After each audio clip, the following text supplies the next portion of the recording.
삶의 의지, 로고테라피 노진화. 한 달에 한 번 하나의 주제로 삶을 숙고하고 칼럼으로 녹여낸다.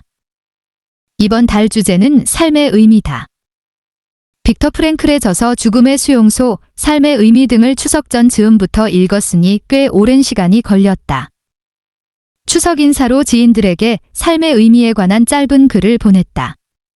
감동의 답변들을 보내왔다. 우리는 모두 의미 있는 삶을 살기 바란다. 책을 읽고 사람을 만나 세상을 이해하고 내 삶에 적용하는 일은 머리로는 참 쉽다. 삶으로 녹여내는 것은 또 다른 차원의 일이다. 내 안에 둘러싸인 것지식을 의지적으로 깨지 않으면 과거의 언어가 나를 이긴다. 그래서 나는 책을 읽는다. 삶의 의미는 곧 삶의 의지다. 아래는 2022년 11월 칼럼 전문이다. 문화기호 읽기 8. 삶의 의지, 로고테라피. 빅터 프랭클의 죽음의 수용소는 나치 수용소에서 수감되었던 체험을 바탕으로 쓴 자서전적 심리서다. 후편 삶의 의미를 찾아서 심리의 발견, 의미를 향한 소리 없는 절규 등은 대중을 위한 심리치료서다. 2차 세계대전 1939년 1945, 이 한창이었던 때 독일은 제국의 적들을 수감할 목적으로 나치 수용소를 만들었다. 그러나 수백만의 유태인들이 그곳에서 집단으로 학살되고 말았다. 수감자들은 살아남기 위해서 더 건강해 보여야 했으며 도덕과 윤리, 양심도 없애야만 했다.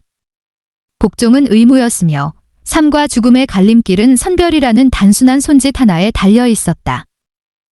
가장 큰 고통은 비합리적인 일을 당했을 때 오는 정신적 고통, 모멸감이었다. 벌거벗은 실존은 그가 어떤 직업을 가졌는지, 어떤 사람인지와 무관했다. 수용소에서 살아남은 사람들의 공통점은 자기가 해야 할 일이 있다는 것을 아는 사람들이었다. 이들은 예술과 창작 활동을 통해 의미를 찾으려 했다. 즉석 카바레를 열고 노래를 부르고 시를 낭송했다. 유머는 자기 보존을 위한 무기였다. 사소한 것에서 느끼는 상대적인 행복도 있었다. 작은 은총에도 고마워했다. 자존심을 지키는 일은 짐승이 되지 않겠다는 마지막 수단이었다. 삶이 우리에게 묻는 질문. 삶의 의미는 무엇인가?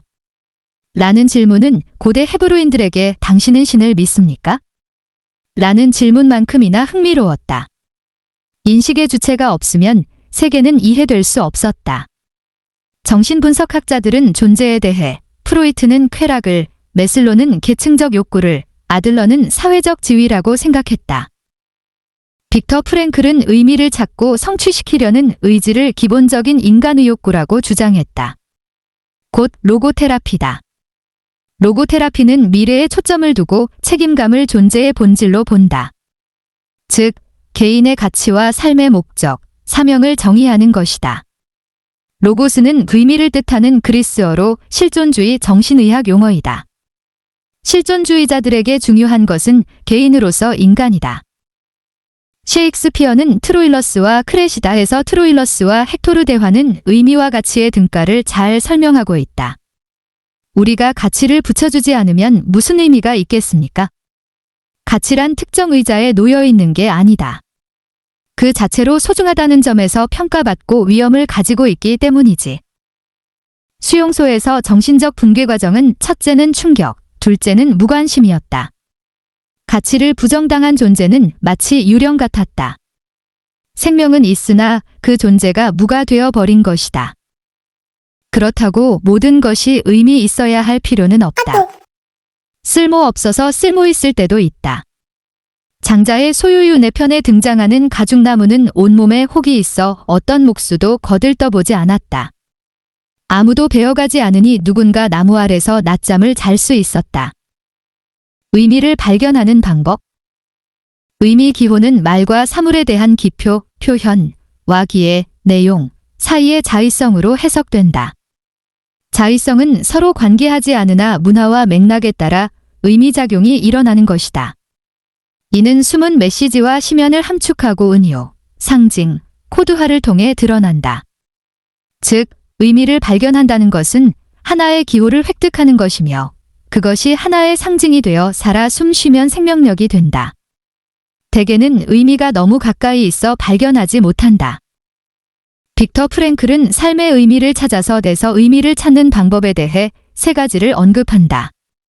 첫째, 무언가를 창조하거나 어떤 일을 하는 것이다.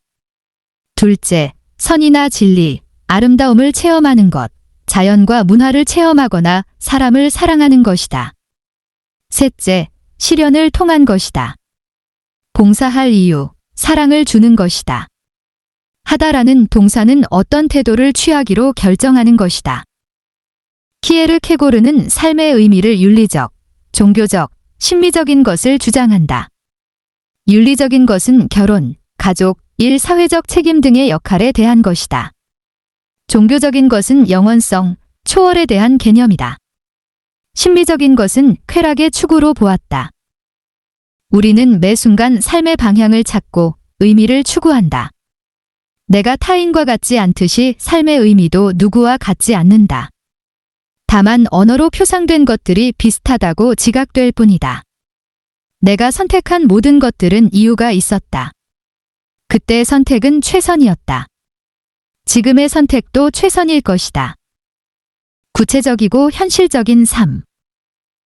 테리 이글턴은 진생의 의미에서 추구해야 할 목표가 아니라 사는 행위 그 자체로 살아가는 방식과 연계된 그 어떤 것일지도 모른다.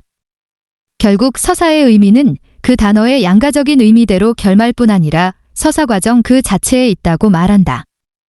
비트겐슈타인은 만약 영생과 같은 것이 존재한다면 그것은 바로 지금 여기에 있어야 한다. 영원성의 형상은 그런 순간들의 무한한 연속이 아니라 현재의 순간이라고 말했다. 니치를 대표하는 영화 인생은 아름다워의 주인공 귀도는 곧 독일병이 자신을 죽일 것을 알았다. 그는 아들 조슈아 앞에서 나약해 보이고 싶지 않았다. 씩씩하게 걸어가며 윙크한다. 얼마 후 총소리가 난다. 우리는 지금 전쟁 게임 중이야. 1000점을 따면 탱크를 선물로 받을 수 있어 조슈아는 마침내 탱크를 만난다. 의미를 생산하고 해석할 권한은 자기에게 있다. 지난 5월 말기 암 환자 10여 명이 모였다. 만약 제약이 없다면 가장 하고 싶은 것이 무엇인가를 물었다. 자녀들과 여행하고 싶어요. 설탕 도넛을 먹고 싶어요. 할리 데이비슨을 타고 싶어요.